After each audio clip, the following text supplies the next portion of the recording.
Motion pictures, can't get enough. Cinephile, movie lover, and a big movie buff. Talking to actors, directors, innovators, athletes to writers, real trailblazers. Yeah, originator, not a duplicator. So honest, always authentic. Tune in, trust me, you don't want to miss it. This is the Monday Morning Critic. Amazing life journeys, great interviews from sports analysts, even reporters too. Captivating, always top content, bringing top quality. Everybody's talking. Yeah, originator, not a duplicator. So passionate and so authentic. Tune in, trust me, you don't want to miss it. This is the Monday Morning Critic. Woo!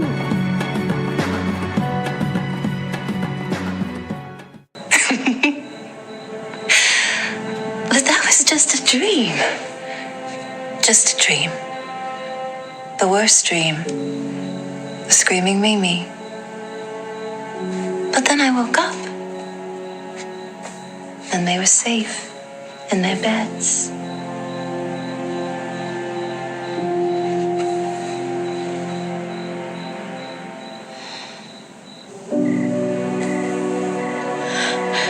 They're perfect, aren't they? Oh. They're the elephant's eyebrows, those two. And I bet you'd do anything for them. Ain't that so? Yes. So what if they was having a dream? I mean bad ones. I mean positively screaming Mimis. The worst of the worst. What would you do? I'd wake them up. I mean a dream so mean. So scary. A dream about sick and sad and disease and rot and loss and darkness. If they was stuck in that dream, you'd wake them. Of course. And keep them safe. No more bad dreams, no more screaming Mimis. You'd wake them up and you'd keep them just perfect. Just like they is. Wouldn't you? I would. Well, meet me, kid. 'Cause I got a secret. A way to wake them up. A way to keep them safe. If they get stuck in them dreams. What is it?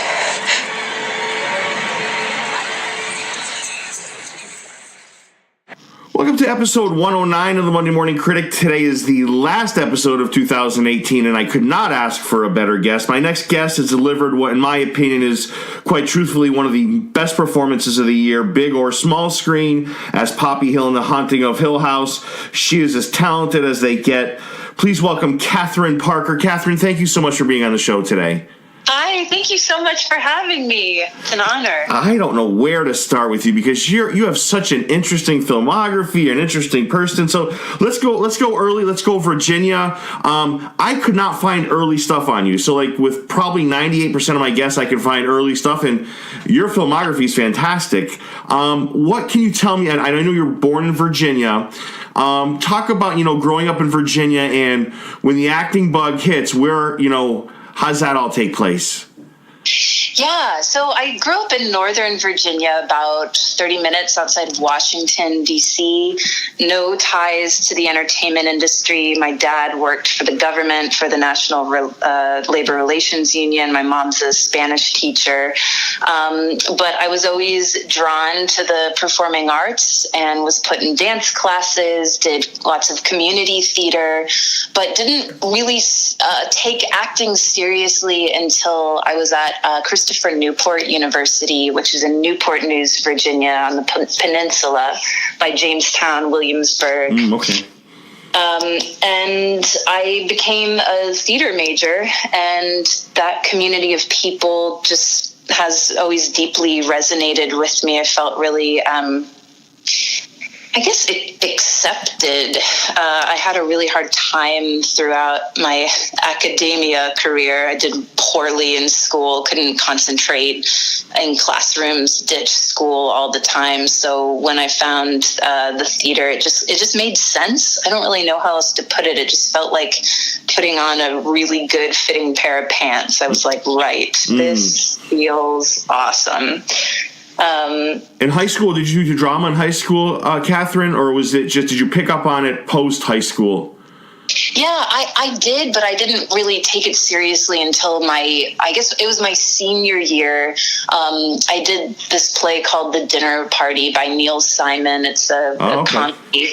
Yeah, one of those plays where you're slamming doors and popping out, and it's all about the timing. And that's when things changed for me in terms of the way I pursued acting. I always just did it because I felt like it was fun, and I just liked the people.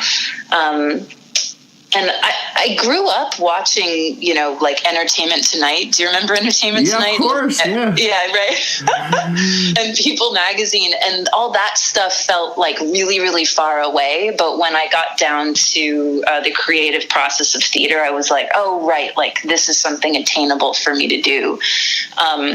So I thought I was going to have a career in like regional theater.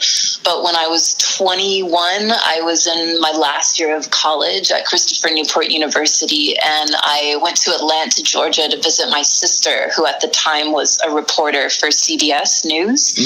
And in Atlanta, The Young and the Restless was in town at a convention center casting one lucky girl to be on The Young and the Restless. And they set it up as like a contest. So I ended up not getting that part, but being like their next runner-up. And Karen Ray, who was the casting director at the time for The Young and the Restless, and Steve Kent, who's a VP at Sony Pictures, really encouraged me to come out to LA and not pursue theater, but pursue film. And my first TV credit was a little co-star on The Young and the Restless playing a waitress. and it's what got me out to LA. And I have to say, one of the things that I was going to ask you is I thought I looked where you just mentioned your sister was a reporter, or maybe is still a reporter. Yeah. Your brother, I thought was a songwriter. My younger brother, his name is Danny Parker, and he writes pop music for Shawn Mendes, Nick Jonas, Britney Spears. Wow. His story is really crazy too. If you ever want a musician on, you should interview him. He's got a really cool story. And he's out in LA, still has a house and writes pop music, and then has his own project called Model Child, which is really good. His first album comes out, I think next month, actually. Very cool. Yeah. I've always, I'm 45. Am I past the age of starting a boy band, Catherine, or what do you think? No, I'd listen to your music. If you have big dreams, Derek, you should go after them. But those are big boy band dreams. Yeah, those are two like awesome professions. And my next question is kind of like, I talk to actors once in a while whose parents are so adamant against them going down a different road, right? So, passing on the 9-to-5 steady work. And, obviously with your family, just hearing your professions of you, and obviously I know yours, I know your brothers now, I know your sisters. So I have to believe your parents are pretty open-minded people. Absolutely. Yeah, they really are. I mean, I think I have an older brother as well. So there's 4 of us, and we're all pretty ambitious entrepreneurs. And I think it stresses my parents out a lot, but I think they're excited by us. And certainly they must have instilled something in us that we all didn't get a 9-to-5 job and wanted to be in the entrepreneurial world and creative world. My older brother's the CEO of this German company called Moville in Portland, Oregon. Wow. Yeah, so he does well too. Yeah. So do you have, obviously you're very gifted. Is there a mentor along the way, Catherine, that kind of, I believe, not to be cheesy, everyone that I interview, people that I admire, they have a gift, I believe, especially acting, obviously. And there's got to be, with you, was there someone that took it to the next level for you? Or is it just kind of a cumulative of all these experiences you've had? No, well, thank you. That's a really good question. I've had a few mentors, but one name I have to drop is Mike Flanagan, because he's always taken my career to the next level. Like, he put me in my first film, which was Absentia, and we did that in 2010. Great movie. Thank you. Yeah. And I had never been in front of a camera properly, before. I'd done that co-star in The Young and the Restless. I'd messed around with friends making movies and doing that kind of independent thing. But it wasn't until Absentia, where like my face is in almost every single shot of that movie, that I have, that kind of cinematic experience. So I would say Mike's been a real mentor in terms of my film career. And I have to say, Catherine, and I was going to bring this up later, and I'm definitely going to touch on Mike quite a bit as we go along, but not only does he clearly think the world of you as an actor, he creates parts for you. So, I mean, that doesn't happen a lot. Like, parts are there, I feel like. And I don't know, to me, maybe I'm incorrect, but for a director to create a part for an actor is arguably one of the ultimate compliment you can get as an actor. Yes. Yeah, Mike's extraordinary. He's just a loyal friend.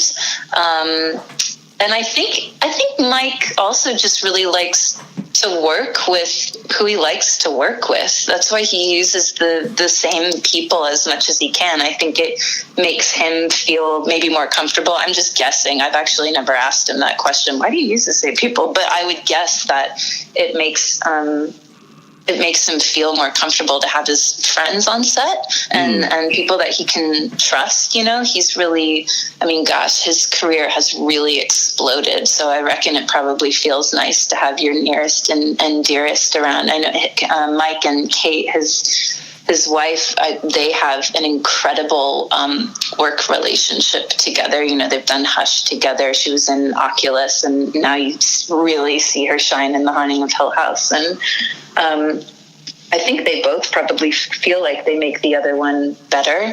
And I certainly feel that way with working with Mike, is that he helps me to be brave in front of the camera. I still struggle with my relationship to the camera. I don't particularly like being in front of the camera and acting. I prefer to do stage work, is where I feel more comfortable.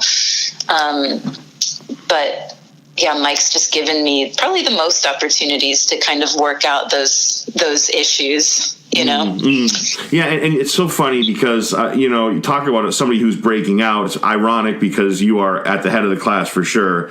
And and I notice, I feel like Quentin Tarantino, he's very comfortable using Christoph Waltz. And I think, obviously I don't know a fraction of what Mike knows about directing, but I have to believe that when you have somebody that's super talented, that what you're going to get a great performance out of them. You're comfortable with what they're going to give you. It's a no-brainer for him to keep going back to you. It's a no-brainer. Yeah. If I was a director, I'd want to do that too. Just trust the people who know what they're doing to go and do it. But yeah, Mike is certainly like I struggle with this because I was about to say he's not an actor's director, but that makes him sound like he has no idea what actors are doing, and that's not true. He has unbelievable wealth of knowledge of character development and storytelling, and he always has an answer for you if you have a question about your character or what's happening in the scene. But he doesn't micromanage your own creative experience or performance. Like when we were shooting The Haunting of Hill House, he called action and he was like, just go when you're ready and we'll just take it from there. And we did one take of, that big monologue sequence when Poppy and Olivia are in the red room and Absolutely, Poppy comes yes. the reins and drives that scene. He really gave me full creative lines to do whatever I wanted to do, and that felt amazing to just be able to go in and play. And that rarely happens with film because time is money and you're racing the clock, and we had tons of pages to shoot, and he really, and I don't think just because Mike and I have a personal relationship as well, like, I don't think I was particularly like special in how he treated me on set. I think he likes to treat all of his actors, no matter how well or little he knows them. He gives actors time to be able to go in and explore and find things, and that's a real gift. Yeah, well said. You know, and when I was, and I want to get to this in a moment, when I was looking for, like, because I want to promote our interview and so forth, I was looking for like a headshot of you, and there's a lot of them, but I felt like there was no two that were alike, and I feel like that's kind of a microcosm of your acting ability. I feel like you can do anything. I really believe that. I believe you can do anything. And when I was looking for a picture, like, they're all different. They're all kind of creative, and there's no like two alike. And I don't know. I felt like that was kind of looking at your career. It's kind of what you're capable of. You could pretty much do anything, I think, as an actor. Oh man, that's so kind, and thank you. I just went to this high school in Richmond, Virginia. It's called Colonial Heights High School, and I went to go give a talk on acting to the drama students there, to their theater department.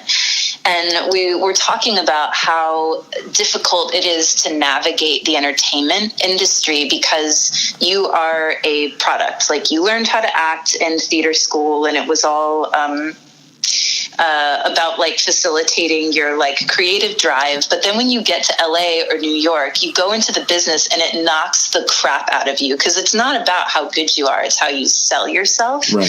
And I've had real trouble trying to like hone in what I'm selling to the entertainment industry, because I think most actors, you want to play like a variety of, not even a variety, you just want to play hundreds of different kinds of people. But I'm still working on trying to,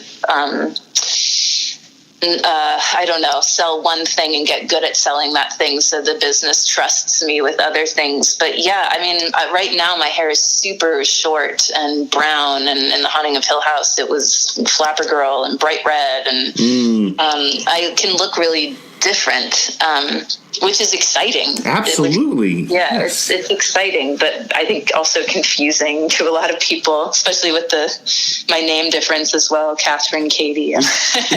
So those kids had to be so psyched to see you. My God, like, were they? Could you see that they were excited? What type of questions did you field from those kids? Yeah, it was surreal. Two of my best friends are Karen Gillan and Rose McIver, Karen from Dr. Who, and The Avengers and Jumanji, and Rose is the lead of this show, iZombie, and amongst many other things she's done. So I've gotten to kind of see how people react to them, out in public or going to conventions with them where they go and sign autographs, and all of this new attention I've been getting. It's new, and it doesn't feel comfortable yet. I feel like a imposter or something.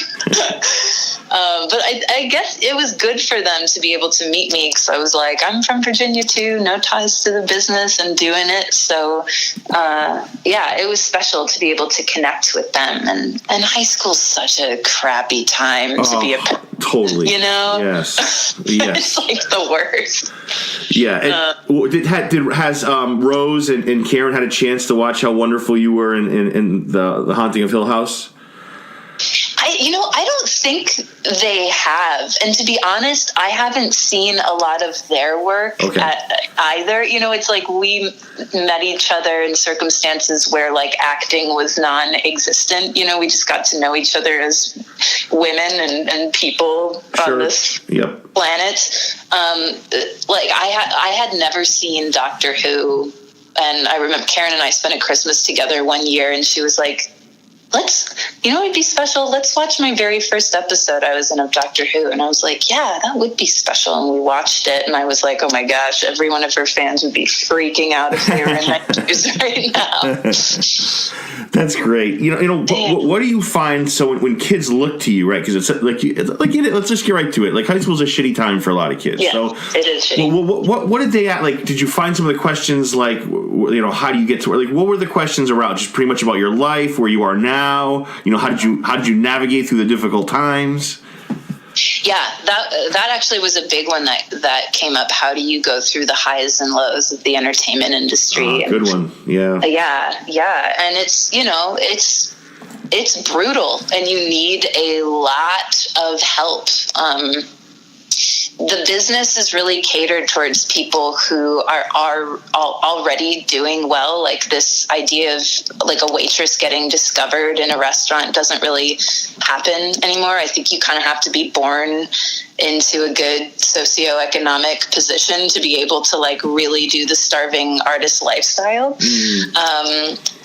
Which seems counterintuitive, but like, you have to be honing your craft, which takes a lot of time and money. And then you have to be able to pay your bills in one of the most expensive cities in the world. Like, it's really, really hard to do it on your own.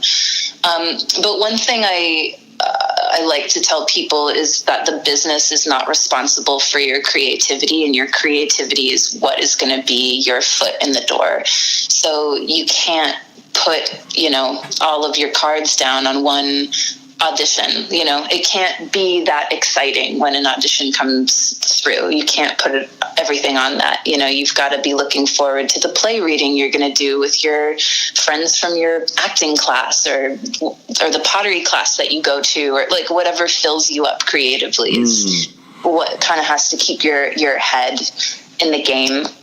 And that's, it's hard to not be influenced by Los Angeles and New York City and the pressures and stresses of those cities and the business as a whole. But your own uniqueness is what resonates with people. And when you speak your own truth, that is true of any human being, because everybody has a story. We're all full of stories. Actors just have decided to do this stupid thing of wanting to make money at it, but you have a story, your parents do, like, we all have it. No, that's well said. And one of the things is, and you mentioned this, is, some people that kind of go down the acting road do so for intentions that aren't like what you said, loving just to play read with friends, loving just the little, intricacies that, actors do. And, if you're in it for the wrong reasons, fame, being well known, then it's a road that leads to hell. I mean, it's awful. You're going to find out the hard way. You know what I'm saying? I feel like that's people that are in it for the wrong reasons find out pretty quickly. I think so. Yeah. Yeah, it's true.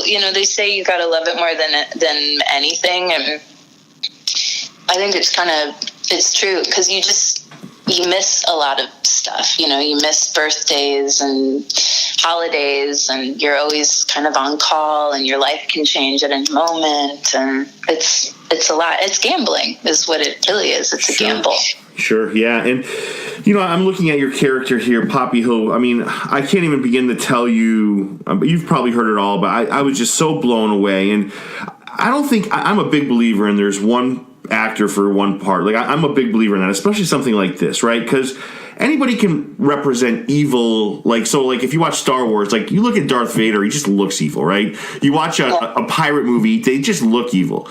But the kind of evil that's just the way you represented it, right? Because let's face it, there's a couple minutes that go by where you're wondering, is Poppy really that bad? She's listening and she's kind, and there is. How do you research for something like that? How do you get?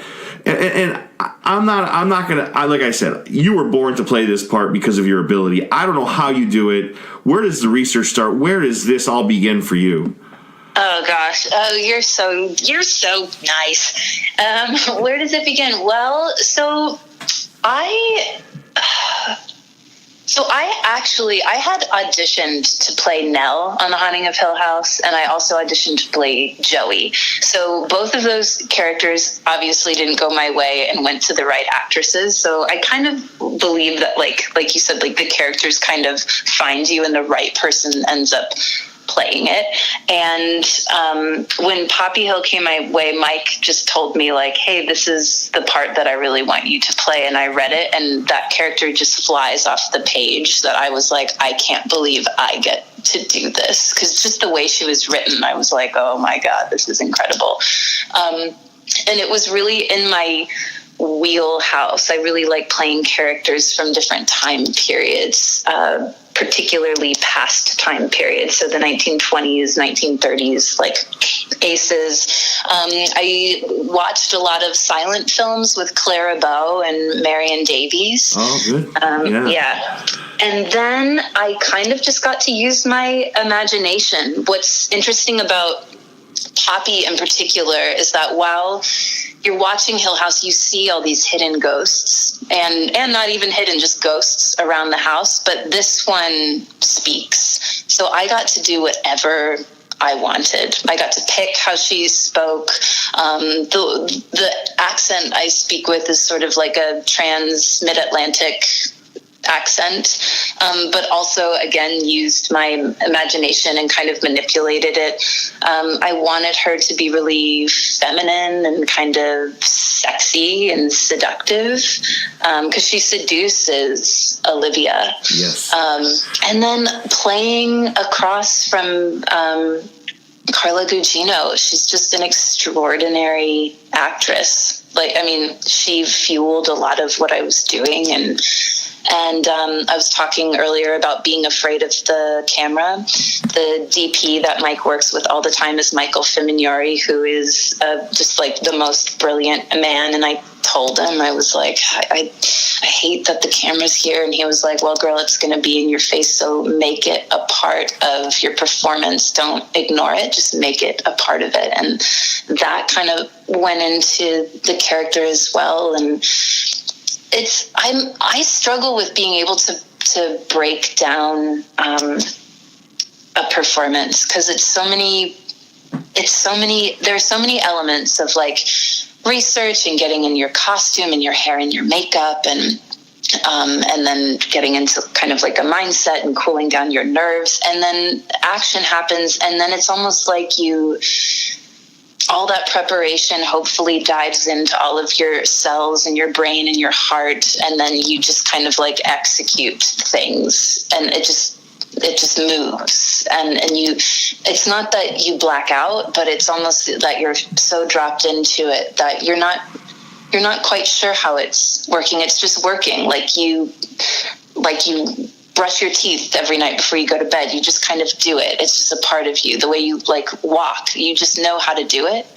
It kind of just felt like that. I mean, you are. I mean, and I hope I'm being appropriate here. You are absolutely stunning, but you have the ability. It's just you have all the best things for that role. And watching you and Carla go back and forth is like, I don't know how to explain it other than because I'm a sports fan. It's like watching just two great boxers just go back and forth, and it's a real treat, because there's times where you watch a movie or a TV show and you can clearly see one actor, and I don't want to be like insensitive here, is carrying another actor, but in this scene, my God, in the red room, and you're going back and forth, she looks so dejected, and you and the diabolical Poppy. It's just I can't even tell you how much I loved watching you two just go back and forth.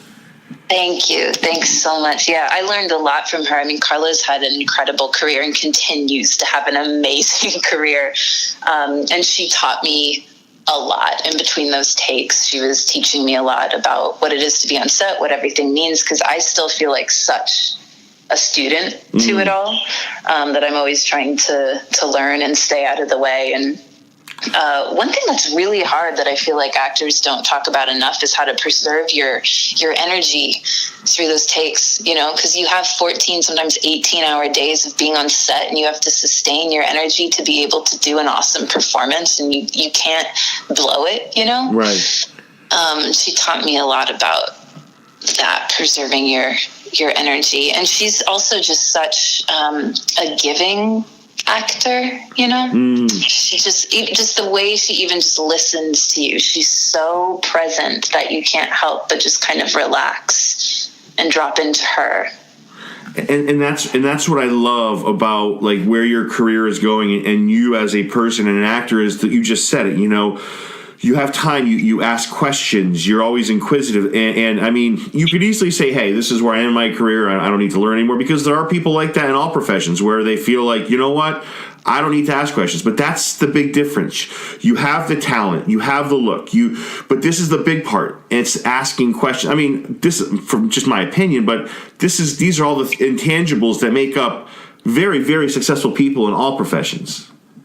Yeah, I agree. I mean, I think like an only life worth living is a curious one, you know, that like the learning never, it shouldn't stop. There's too much, like, how can you possibly know all the things? Right. For me, curiosity brings a lot of happiness to my life. And it's the moments where I like get on my high horse and I'm like, I've got it. I just, end up feeling like shit. So I try and stay in that curious space. And I don't want to like get too like, too serious, but like so I know you don't see the ghosts when you're, doing your thing, but she's a dark character from the lines. She's just a horrible being, right? Does it I've asked other actors this question. They're like, nah, it's just a role that I do. Does it ever weigh on you? Like, so I'm not going to say like compare you to this because it's a little over the top, but Heath Ledger was worn down playing the Joker. I mean, obviously it's two different things, but the point is the same. For a character like this is not a computer programmer, right? So does this take more out of you as far as just hard to play? Yeah, I think so. I mean, I think just like when you meditate, you go into a different space. It's the same thing. You go into a darker space. Am I going to make crazy decisions in my personal life and go like kill children like Poppy does? Like, no. But certainly it wears on you if you're. I think any human being can be affected by their thoughts, and with acting, you're choosing your thoughts precisely, in the moment when the camera's rolling or when you're on stage just for those few hours. But it's certainly, you definitely have to shake it. And there's some days where it's hard to shake it, and some days where it's like, okay, I did that, and you move on. But I mean, I think a lot of the actors, certainly the series regulars, like I know Kate went to some really dark places to play CO, and Oliver Jackson Cohen, he played Luke, adult Luke. He had a really hard time shaking his character off, and I don't think it has anything to do with like being a method actor either. I think it's just really hard to shake off emotional vibes, whether it's happiness or sadness. It stays in your cellular being for a little bit. Yeah, and you look at all the ghosts that were, in the show. I mean, yours is the only one that really gets the spotlight and lines. I mean, that also has to feel pretty good too, Catherine. It did, yeah. I mean, it was crazy. I've had, a lot of ups and a lot of downs, and more downs in my career than I've had ups. So this just felt like an absolute gift. I lived in Los Angeles for almost 9 years, and the last 2.5 of those years were really, really hard. And so I made the choice to move to Atlanta because so much films in Atlanta, Georgia. That's where I am right now, though I'm thinking about moving back to LA as I've gotten more success from The Haunting of Hill House and a couple other films. But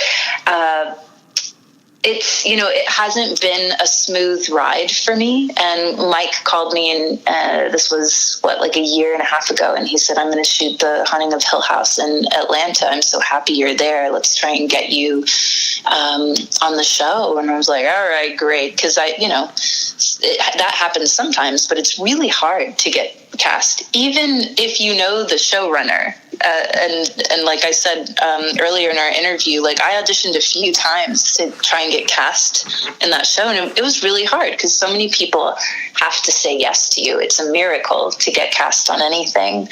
But when I finally was cast and got Poppy, it was too special to have any kind of self-doubt. Right. Or negativity around it. I just was like, and also just the crew, the whole cast, our producers, and then Mike made it really special. It was just a really wonderful environment for me on that set. Yeah, and it's just, you're such a, the way you bring up collaboration. I mean, you had a lot of people working with you. I think you mentioned these names: Lynn Faulkner, Stacey Witt, Erica Kiker, John Tara, all these people that got your hair and your costume ready. I mean, it's such a collaborative effort, and it paid off so well. It's just beautiful, beautiful filmmaking and acting, Catherine. Thank you. Thank you so much. And I did want to bring up a couple other points. You mentioned a lot of this stuff, and did you, when you play a character like that, I don't know, I felt like there was only one mistake, right? I thought I read somewhere where they had a backstory for Poppy, and then they decided, you know what, maybe not. I felt that was a little bit of an error. I felt like we kind of needed a little bit. I mean, we know who she is. We know all that stuff. But, I mean, maybe you're going to be a little biased here, and I hope you are. Don't you think it would have been nice to have a backstory of Poppy? Yeah, I mean, absolutely. And that was in the cards for a little bit. There was a whole history segment on the hills that got cut out. And, yeah, I mean, I think the show... I mean, my personal opinion, I think that would have been like a lovely element to the show, but also it kind of, I understand why they didn't include it, because it gives the house even more mystery and a lot more focus to the Cranes and their experience as a family, not just in the house, but like the sociology, the psychology of that family unit, where it's like, is it the house that's haunting them, or is it them in the house and they're kind of like not ghosts, but like a part of the organism of the haunting of the house? Does that make sense? That makes perfect sense. Yeah, I think it kind of like, by leaving out the history of the hills, it kind of lended itself to for the audience to really think about who the Cranes really are. So I understand why they left it out. I would love it if there was a season 2, though, and it focused on the hills. Yes. Yeah. And do you think Polly is a victim of the house, or is she the embodiment of the house? Oh, that's a really good question. That's a really good question. I don't know. I sort of have my own theories about Hill House. So I think Polly is. People are going to think I'm insane, but I really believe at one time that Polly wasn't. There might have been some good with her, about her along the way, right? That's my opinion. I don't think she was complete evil. I think the house plays a part in it, but I don't think she was always complete evil. I think there's other factors in life that, for all of us. But yeah. are you talking about Poppy Hill? Poppy, yeah. Sorry, I thought you said Polly, and I was like, Polly, and then I thought one of the actresses who played Hazel, her name was Polly. Or no, actually, no, the actress who played old Poppy, her name was Polly. There it is. So I got confused. But even Polly too, either one. I mean, you could ask the question for even more to the point. I mean, we'll just take Polly because that's your character. But you wonder, is she a victim of the house, or is she what the house is? I wonder about you, and you can say that like you just said about any of the characters, really. Yeah. I think it's both. I certainly didn't try to play Poppy as an evil person. I think, well, most actors say this, is you have to really like your character and have compassion for that character and really try to break down the psychology of the character and why they make the choices they make. Right. I think she's maybe deluded, has like deluded visions, but she's so certain about what's right, and ultimately what she thinks is right is best for her family and her children, even if it means killing them. She believes that on the other end of it there is, nirvana. And that's what she's trying to get Olivia to do with her family. She's like, I swear this is going to work, and it's going to make everybody much happier and safer and better. And an evil person wouldn't, say that. Evil is like when you're doing something because it's going to harm another person. Absolutely. Right. But I don't think Poppy thinks it's going to harm anyone. I think she really thinks that it's better, you know? Yeah. But that's what's so scary. But people are going to be listening to this saying, that's not, but that is so true. I totally agree with you. Like, there are parts, like, she genuinely believes this is the right, it's insanity, but it's not done for the sake of purposely trying to, I don't think anyway, trying to harm, Olivia. I don't know. Maybe I'm misguided in my opinion there, but I don't know. I love your point. I think it's dead on. Yeah, I think that's I think that's the mentality behind a lot of, people who abuse children or rapists. There's something going on in their head that's telling them that, like, this person needs this. That sounds so messed up. And I'm sure there are some people that just want to harm because it's harming. But I think most people, there's a glitch in their psychological system that tells them, like, this is the right thing to do. And I think that's what I decided to do with Poppy. Yeah, and do you ever get sick of hearing compliments? I'm a nerd. So I don't mind. I own that. Like, and compliments are the best. but sometimes when you over compliment somebody, it seems like not genuine. But I say it and I totally mean it from the heart. Like, we were just blown away by your performance, and it's, I watched it a couple times on the treadmill before interview so I could kind of get another feel. And every time I watch you on screen, it's just. I'm more impressed each time, Catherine, because it's certainly not a fluke. And you have so many awesome things ahead, namely Silent Sarey, which I'm so effing psyched for. Like, you have no idea. Thank you. Gosh, thank you so much. Yeah. We wrapped Dr. Sleep at the last day of November, so not too long ago. And that was extraordinary. To go from shooting an independent film, Absentia, and Mike Flanagan's, old apartment in East Los Angeles to filming on a massive sound stage in a big studio film by Warner Brothers is it's just been an unreal experience. So is this a Netflix release or is this like a cinema release? Cinema release. Oh boy, you can't say much, I imagine, right? I can't. They make you sign things. So can you all right, so we agreed, you're going to send me a copy of the script. Just give me some notes. Right. But I am so psyched for this, and I think after Stephen King saw what Mike did with, Hill House, because he made a comment on Twitter that was the ultimate compliment, right? He said, this is just phenomenal, basically. Boy, this is going to...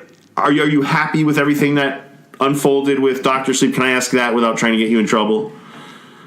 Yeah, it's going to be amazing. I think he's going to make a lot of people, he is, and Mike Flanagan, make a lot of people happy.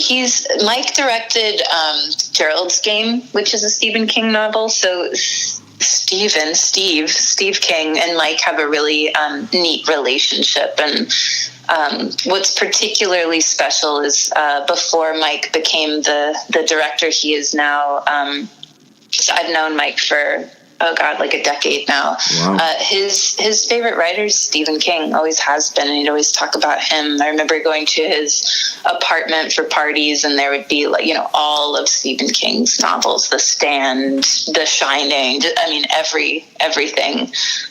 So for Mike to be able to direct this kind of work is like, it's surreal, it's really cool. For those of you wondering what we're talking about Dr. Sleep, which has a 2020 release, roughly a year from today. Basically, it's about, these people who prey on children with powers to remain immortal. And if you want to just read about something cool, just Google Silent Sarey. I mean, I was reading about it, and I was like, as if I haven't complimented you enough, you are perfect for this. If anybody's seen Poppy Hill, you are perfect for this part. Perfect. No, thank you. Yeah, and I cannot wait for the script, like I said, so thank you for that. Yeah, right.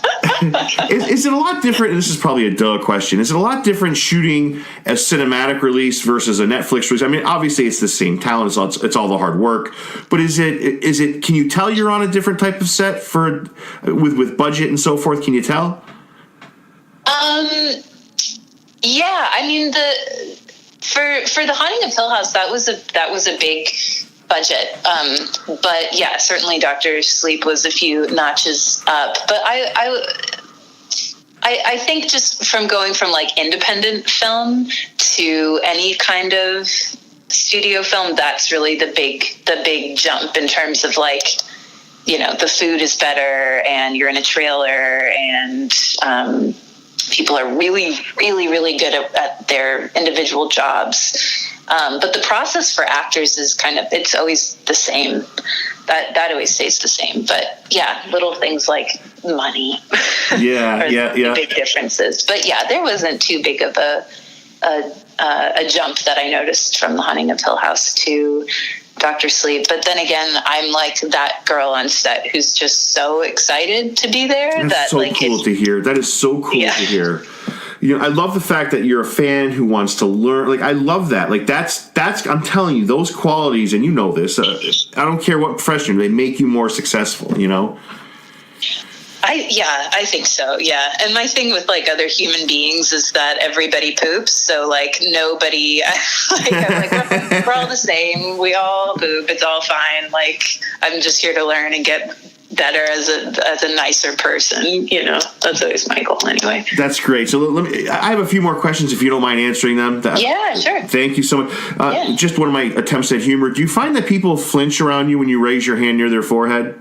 Now that oh my gosh, this is like a new thing where people are asking me to poke them in the face, and I look at them like, "Are you crazy?" And then I'm like, "All right, yeah, Poppy pokes people, yeah, it's wild." I gotta tell you, like, I've been your Instagram yesterday. They are sending you artwork of Poppy that is drop dead gorgeous. I'm obsessed with the artists that are on Instagram who share their work. And I've only been sharing like the Poppy stuff because I'm a narcissist, but like these artists are amazing. And how cool is Instagram? It's such a good platform for artists. But yeah, I mean, it blows me away, the talent of these people. And it goes deeper than that though, Catherine, because there's people on YouTube, because when I do research, and there's people now that are acting out there's actresses, you're seen as Poppy on YouTube. What? Yes, I'll send you the links. There's like 3 or 4 that just do they're just obviously it's probably a tribute or a fandom. They're acting out your role as Poppy with the the exact same lines, that's so cool. It is cool. I'm telling you. Oh man, I'm not one person to like Google that stuff, but now I have to. I will say, like, it is. I mean, but I know it's nerdy, but it's awesome. It's also pretty awesome. Like, right? So people that are that moved by your work that want to do that. I mean, that is the ultimate compliment, Catherine. Oh gosh, thank you. That's so cool. That's so cool. Thank you for sharing that with me. What did your family say after they? I'm assuming most of your family has seen the entire the season. What were their thoughts? What did they say to you? They're more supportive. They thought it was really great. I think they think I did good work, but they're just so happy that I got an acting job, because most of my acting career, it was just kind of this thing I was doing on the side, and then just like waiting tables and hostessing. I was a nanny for a long time. I swept hair in a hair salon, and then sometimes I would get a part on TV. So just to be able to like pay my bills with acting this year has been extraordinary and has made them really happy because I'm less stressed out about life, you know. That's like the brutal truth of it. But my little brother Danny, who's the songwriter, was like, girl, that was some badass character work you did, and that felt good. That's awesome to hear, you know. Yeah. What about for you? I mean, when people ask me, right, they say, well, what's a good show? And I talk to them about this show. I said, so they say, so wait a second. It's a horror movie that had you crying your eyes out at the end. I'm like, yeah, because I'm a complete wuss. I cry a lot, like when I watch shows, and I love it. You know, but like this show in particular, like, I'm not going to give away how it ends, but it's like, kudos to the entire cast. But I was just so blown away by Henry Thomas and I don't want to forget, Timothy Hutton playing the same character and just doing a wonderful job with it. Like it was like. The end for me, I don't know. I was like sobbing. And if I keep talking about it, I'm gonna sob with you right now, and that'll be really embarrassing. But we'll cry together. What did it for you? What is there a scene in particular that stands out, whether it involves you or not, that you're like, wow, that's pretty heavy stuff. I love that.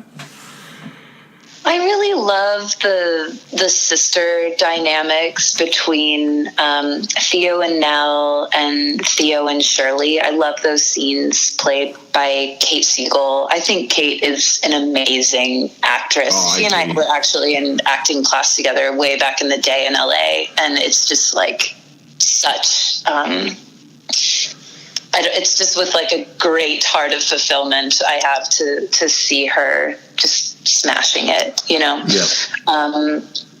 I think all of it, you know, like I had all of the scripts of all the episodes, and I would get them and read them, and I think it's the beauty of Mike Flanagan writing and filmmaking. He also had an amazing group of writers in a writer's room in Los Angeles working on The Haunting of Hill House. But it's not about things being scary. What's scary is the grief and the shame and the psychological torture of this family that I think we all can relate to. Yep. And also just ghosts. There are ghosts in all of our lives that float around and haunt us. The bent neck lady, that episode does me in. And Victoria Pedretti is like unreal in that episode. Yeah. Oh, there's a scene where I'll ruin it, but that's not ruining it. It's where they're driving in a car, and I was like, like I'm not exaggerating here. And I had a few months back, I had Jordan Christie, who plays Nell's husband, on the show. Yeah. I jumped up and I ran, and I'm not really a wuss, not really. Like, so I was like, oh my God, like I can't get over how frightened I was with that scene. It was like unbelievable. Yeah. I mean, that's the other beauty of Mike Flanagan is he pulls on your heartstrings, and then he's like, I'm about to scare the shit out of you. And you're like, why? My adrenaline's going. That is so well said. That is so well said. And I interrupted you. I'm so mad I did, because you were talking about such a beautiful point where, like, Hill House it could be anything, right? Hill House could be like the people in Hill House, right? We all have those people. Like it was such a good point you were bringing up, and it's, you know, it's all mental. I mean, I know for the sake of the show it's not, but we all have those people. We all have those moments, and I don't know. That's a fair way of looking at it, wouldn't you say, Catherine? Yeah, I think so, and I think exploring a family dynamic is really juicy, because those relationships that last decades upon decades between brothers and sisters and husbands and wives and daughters and sons and parents, I mean, there's so much complexity to the relationship you have with those people. It's like in infinite exploration of the human condition, you know? Right. To its extremes. Only your mother can say one thing that will set you off, you know, or whoever that person is to you in your family. But there's something about those family dynamics that I think are so personal to people that when they see it on the screen, they're immediately transported into their own world. And also with Hill House, exploring the children's experience of the house and then the adults' experience of the house. Everyone can relate to that, to being afraid of what's under your bed. That is so well said. That is so well said. And I have two more for you. So you and I, I'm so happy we analyzed like Poppy, that maybe she isn't, there's other ways to look at her. Can you say the same for the house? So like the groundskeeper, and by the way, this too, that little girl, Olive, I think her name was, plays Abigail. Oh yeah. Oh boy, what a wonder! But is the house? Could you ever consider the house positive? Right, because the groundskeepers beg. I mean, they beg. Hugh Crane, please, leave this house so we can see our daughter. Like, and they totally get why Olivia did what she did, but they're like, this is a chance for us to see our daughter. Like, I totally get the house is evil, but again, like Poppy, is there? I don't know. Is there? I don't want to say good. Does the house serve a meaningful purpose to good people? Meaningful purpose to good people. I mean, so when I played Poppy, I saw the house as my sanctuary. Sure. It's my home. I want everyone to stay there. Life is better there. I want everyone's going to be safe here in this house. But you can also just see it as just stone that's sitting there forever. And it's what's happening in your mind is what makes the house evil, I don't know if it has anything to do with the house or if it's the energies that occupy the house. Does that make sense? That makes perfect sense. That influence it. But the house certainly is another character in The Haunting of Hill House, the main character. Yeah. Catherine, thank you so much. Is there anything that you wanted to promote and get out there? We talked a little bit about Dr. Sleep. We're going to keep that on the DL because we don't want you to get in trouble for anything. Is there anything else that you have coming up that you wanted to talk about? Get out there. Yeah, I just shot a comedy called Limited Partners with Rose Byrne and Tiffany Haddish and Selma Hayek. Very cool. Very cool. Yeah, those women are equally talented and hilarious as they are beautiful. And that comes out next year. I think they're saying April of next year, sometime in 2019. But I play a very sassy secretary, and I'm excited to get to have that out because a lot of people know me from horror movies, and I finally have a little comedy to show. But that's the thing with you, though. It's like it's your sense of humor. I feel like not everyone has it, and I've said this 1,000 times to some of my guests. Like, I hate when people tell you I'm really funny. Like, I can tell you have a great sense of humor, right? And that helps. Not everyone has that, right? So sure.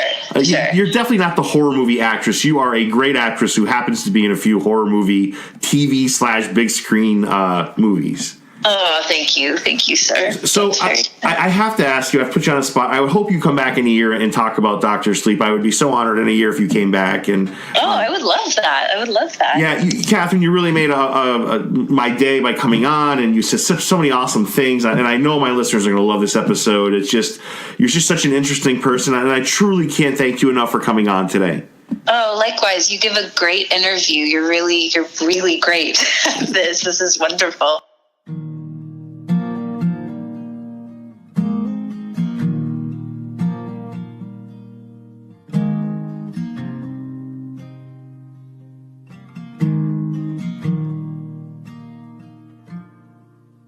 This house, she's holding secrets. Got my change behind the bed in a coffee can. Throw my nickels in just in case I have to leave. And I will go you ask me to, and I will stay if you dare. If I go, I'm gone. shameless. Let my hunger take me there.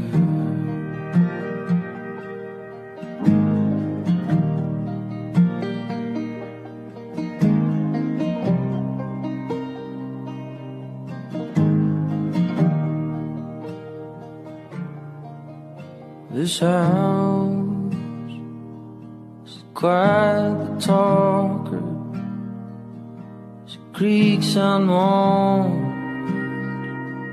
She keeps me up.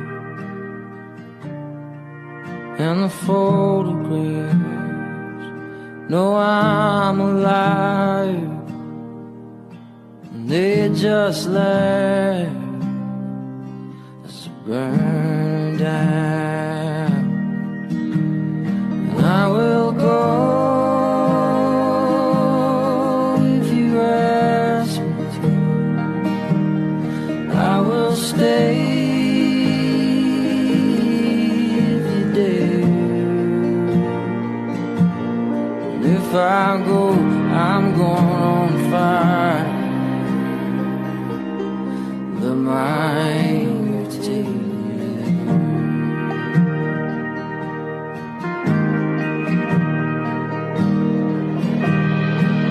And the shingles, man, is shaking.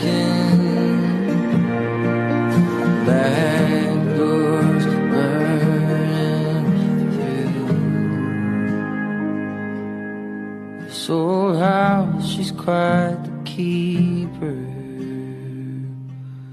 Quite the keeper, yeah.